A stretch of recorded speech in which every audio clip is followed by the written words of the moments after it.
Pernah ngerasa hidup kayak lagi maraton, tapi tanpa garis finish? Tugas numpuk, drama di mana-mana, kepala penuh, tapi waktu kayak nggak pernah cukup. Kalau iya, kamu nggak sendirian kok. Mungkin itu tandanya kamu lagi stres. Nah, pertanyaannya, stres itu musuh atau justru teman? Jadi, stres itu apa sih sebenarnya?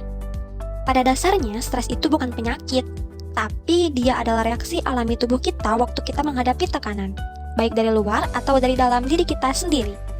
Kadang bisa datang dari hal yang besar, kayak kerjaan yang mepet deadline, atau kadang justru dari hal yang kecil yang nantinya menumpuk tanpa kita sadari.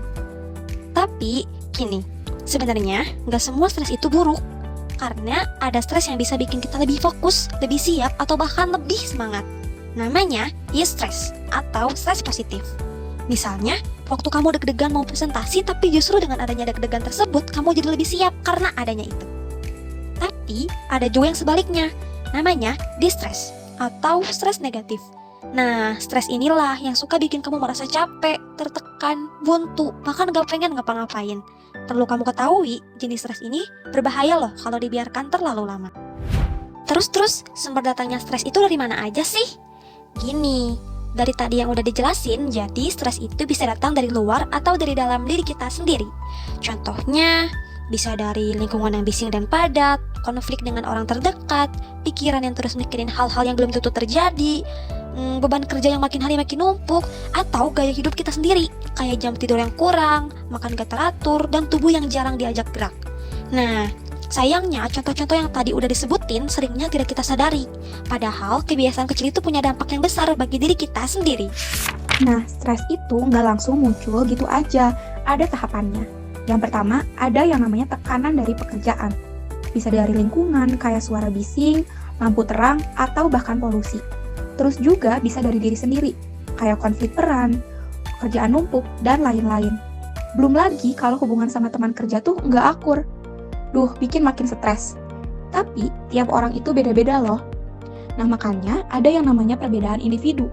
Ini itu termasuk kayak faktor jenis kelamin, pendidikan, sampai kesehatan fisik seseorang.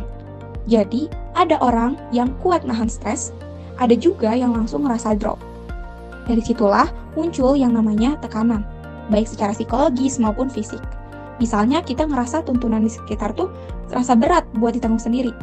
Dan akhirnya, muncullah akibat dari stres itu.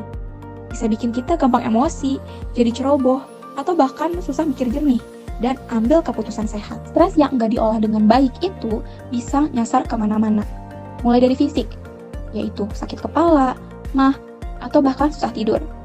Juga berdampak ke mental kita, contohnya cemas, gampang emosi, atau bahkan depresi. Sampai ke hubungan sosial kita, contohnya kita jadi malas ngobrol, mudah tersinggung, dan merasa sendirian meskipun kita sebenarnya nggak sendiri. Kita juga jadi susah mikir jernih, gampang bingung, dan sering banget overthinking sampai kita nggak fokus sama apa yang harus kita lakukan. Lalu bagaimana sih cara kita merespon stres? Setiap orang memiliki cara yang berbeda-beda. Ada yang bisa hadapi stres dengan cara sehat seperti ngobrol, curhat, olahraga, istirahat. Ada juga yang memilih untuk pura-pura nggak terjadi apa-apa. Dan ada yang justru lari ke kebiasaan negatif, kayak merokok, bergadang terus, atau menghindari semua hal yang sebenarnya harus dihadapi. Padahal semua respon itu akan menentukan kita makin sehat atau makin jatuh. Terus, bagaimana dengan cara menghadapi stres? Tenang, kamu gak harus punya semua jawaban sekarang juga. Yang penting, mulai dari hal kecil, seperti kelola waktu. Jangan tunggu stres datang dulu baru panik. Lalu ada ambil jeda, tarik napas dalam, matikan notifikasi, kasih ruang buat dirimu tenang. Lalu ada olahraga, kamu gak harus ke gym, cukup gerak dan nikmati tubuhmu sendiri. Lalu ada ngobrol sama orang yang kamu percaya, kadang didengar saja sudah cukup. Lalu, ubah pola pikir bahwa tantangan itu bukan hukuman, tetapi peluang buat tumbuh. Dan tentu saja, jaga pola makan, tidur cukup, dan rawat tubuhmu kayak kamu merawat orang yang kamu sayang.